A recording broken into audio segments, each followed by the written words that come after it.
Hey guys, Lauren here with Bizrok. In this week's video, I want to talk to you about probably an overlooked or even underrated tool, but guys, it's so important into growing your business, mentoring team members, but also helping your team to grow and develop into the best version of themselves. This is something that oftentimes team members will ask for. They'll say, Lauren, I'd love to have feedback. I'd love to have structured feedback from my leaders. I don't know if I'm on track or off track or how I'm even doing. You might have guessed it by now, but this is where today we're going to talk about performance reviews. So performance reviews, I love to do at least twice a year. I love to do it at the beginning of the year and about halfway through. Now, I realize not all of your team members started January 1st. Sometimes we have team members who start, in the middle of the year or in March or in September. I would still follow this process where in January, that first month of the year, you're doing an annual review with them. And then sometime in the summer, you're doing a semi-annual review. Now, hopefully you've done some training with us by now and you've actually had some time to go through our performance reviews because there are two. So I do already have this broken out for you. Our annual review, you'll notice, is a little bit longer than the semi-annual review. And it's really about mentoring and growing them as an individual, but also acknowledging how far they've come. So during your annual review, you want to spend time with that team member and try to learn something outside of the professional area. So you might say, what are one of your personal goals for this new year? What is another random goal, whether it's spiritual, health, relationships, educational, just something that's important to them. And then once you spend time going through a couple personal goals, then you want to ask the professional goal conversation, which is, what are you hoping to accomplish over the next 12 months in our practice? Guys, if you don't know what your team members want, how are you supposed to guide them? How do you know if you're providing them opportunities to grow and achieve their own goals? Well, the reality is we don't. We miss out on that opportunity because we're so bogged down with all of the stuff of running our business. And then suddenly out of nowhere, we have a team member who comes to us and gives us that 2-week notice. And we're like, wait, I didn't know you were unhappy. I didn't know that you were tapped out here, or you hit a ceiling and that you were looking for growth opportunities. I could have given you that here. Well, guys, your performance review should help to alleviate that if you're actually following the process. And again, that process is one at the beginning of the year, and then there should be a second one at the halfway point. And our performance review guide is actually broken out that way. You'll even see, I know we've talked about core values with you at some point in time, and everyone's like, well, yeah, we have core values and we put them up on our wall, or they're in our hiring guide and we never look at them again. Guys, that's not how we use core values. During performance reviews, that's when you should be talking about core values. How do you use your core values? Has your team member displayed core values? Are they holding up to the standard of the organization? Guys, your core values are the standards for how you hire, fire, train, hold accountable. They're the guardrails within your organization and within your business. But if you're not talking about them, how can you hold your team accountable to them? And so in your performance review, that would be a great place to bring up your core values and brag on your team. You might say, I'll share with you guys one of ours. One of ours is assume the best and give grace. Well, assume the best means we assume that everybody is doing the right thing. We assume that people are trying, and we give grace because sometimes whenever we teach something new, it takes a little bit of time to implement and to perfect and get really good at it. So I might share with one of my team members, hey, Susie, you did a really great job of assuming the best in the client. Just don't forget that last part, which is give grace.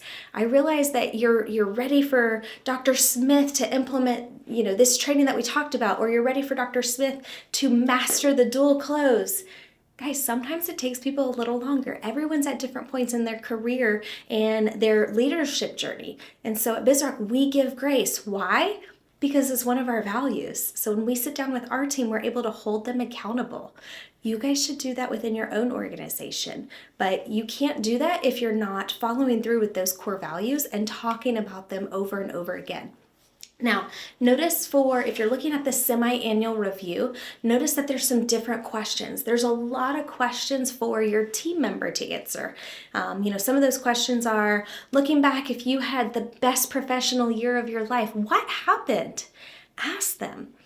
You want to ask them, what's going well? What do you feel you're exceptionally gifted at doing? You also want to ask them, where do you feel like you need additional training and guidance from? And only then, after you ask your team member all of those questions, only then do you actually get to jump in. So if you're following that semi-annual review, there's a section towards the bottom that has leadership questions and feedback. That's where you fill it out. So if you're looking at these guys and you're like, all right, Lauren, I'm going to implement these. I'm committing to implementing these. Who do I start with? Where do I start? How do I do this? Well, if you're at the beginning of the year, guys, follow the longer annual review. If you're at the halfway point, start there. Start with the semi-annual review. And the million-dollar question, who in the world do I start with in my organization? You start with those that are closest to you. You start with your leaders. Now, if you're a leader watching this, maybe you're the practice manager, the director of operations, maybe you're the hygiene lead. If you're like, okay, where do I implement this? You start with the team member in your group, in your department who needs the most help. Whether they are on their way out or they're performing the worst, that's who you start with. And at Bizrok, I shared with you guys one of our core values is assume the best and give grace. I would follow through on your end with this. I always ask myself, I'm like, did I provide this person with the right training? So if you've got a team member who they're not performing and you're like, okay, Lauren, I'm going to start with the worst team member in our practice. They got a bad attitude. They're not performing. They show up late. Always go back to yourself. Leaders humble themselves. And how do you humble them? How do you humble yourself? You'll say, did I give them the right training? Did I truly set this person up for success? And if you are like, maybe I didn't, give them a clean slate.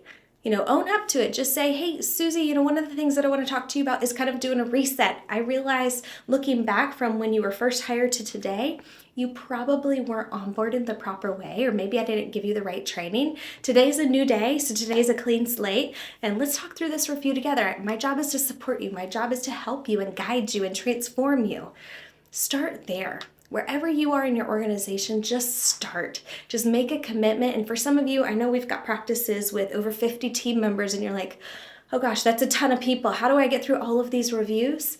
Well, how do you eat an elephant? One bite at a time. Start with just one team member. Make a commitment like, okay, I'm going to at least do one review per week. Even if it takes me an entire year, I'm going to do one review a week. And here's what will happen. The more you commit to it, the more you actually take time and give your team that valuable feedback that they are begging for, the more confident you will feel in your own capabilities, and you'll want to schedule more. You'll want to get the next performance review on the calendar. And then here's what I would also encourage you to do, because I know what happens in a practice. You guys get so busy and you get gung-ho and you're like, yes, January is here. We've got all of our reviews scheduled and we're going to do the next ones in the summer. And then the summer comes and it goes and then it's fall and you're like, oh gosh, we forgot to do the semi-annual review. Guys, I've done this before. I've worked with hundreds and hundreds of practices over the years, okay? I know what happens and I know you have good intentions, but sometimes we forget. Every single time you do a performance review with a team member, schedule the next one. Don't let that team member leave the room until the next one is on the calendar. Now, if you have a team member who maybe they need to do a little bit of enhancement of their skills, they need to continue to grow, schedule a follow-up. Don't wait 6 months out to make sure they're implementing. Schedule a follow-up meeting. Schedule time over the next 30 days just to kind of check in with them and see how they're doing. That is your job as a leader. That is your job to help your team to grow and just mentor them to become the next best version of themselves. So as always, guys, if you need help, if you need some guidance, if you're like, gosh, I don't even know where to start, reach out to us. We love to work with our teams. We've sat in so many reviews over the years. Zoom's an amazing thing, so we can jump on a call and we can help you and guide you. So reach out. We'd be more than happy to do a review with you or a key team member. Otherwise, guys, we can't wait to see you and serve you soon.